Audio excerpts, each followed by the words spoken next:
Hi's జనరల్గా మనం gold షాప్లోకి వెళ్తాం కదా. గోల్డ్ షాప్లోకి వెళ్ళినప్పుడు వాళ్ళు చూపించేటప్పుడు పింక్ పేపర్లో పెట్టి చూపిస్తాడు. వెండి కానీ బంగారం కానీ ఇంకా వెండి బంగారం ప్లాటినం ఏమి ఉంటాయి కదా, ఆభరణాలు, మెటల్స్ ఏదైనా, ఆర్నమెంట్స్ ఏవైనా ఇంక్లూడింగ్ వజ్రాలు, డైమండ్స్ లైక్ మొత్తం కూడా అనుకోండి పింక్ పేపర్లో పెడతాడు. కాశ్మీర్ టు కన్యాకుమారి, నాకు తెలిసి విదేశాలు వదిలేద్దాం, మన దగ్గర ఆ పింక్ పేపర్లో లేదా ఆ పింక్ పర్స్ లాంటి దాన్ని బాక్స్లో లోపల పింక్ ఉంటుంది, బ్యాక్గ్రౌండ్ చూపిస్తాడు. ఇట్లా ఎందుకు ఎప్పుడైనా అబ్జర్వ్ చేశారా?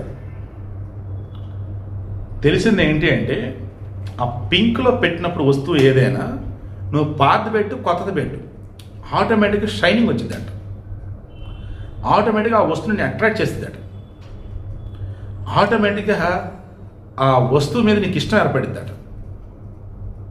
ఆ వస్తువు కొనాలనే ఫీలింగ్ నీకు వచ్చిందట.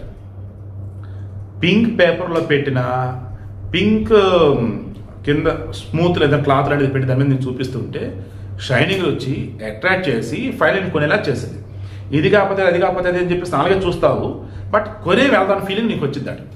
అందుకే పింక్ పేపర్లో పెడతాం కానీ ఆ పింక్ క్లాత్ లాంటిది పెడతాంలా కానీ షాపులో, బంగారు షాపులో, జ్యువెలరీ షాపులో మ్యాక్సిమం ఈ పింక్ పేపర్ పింక్ క్లాత్ని ఎందుకు వాడతారు? వెండి, వజ్రాలు, బంగారం చూపించడానికి. ఎందుకంటే మన ఫోకస్ అంతా వాటి మీదే ఉండిద్ది, అది ఎలాగున్నా మనల్ని అట్రాక్ట్ చేసిద్ది. ఆ పేపర్ వల్ల, ఆ పింక్ కలర్ వల్ల అందులో ఉన్న వస్తువు షైనింగ్ వస్తుంది. ఫైనల్లీ మనం కొనాలన్న ఫీలింగ్ని బ్రెయిన్ మనకి ఇచ్చేద్ది అంట.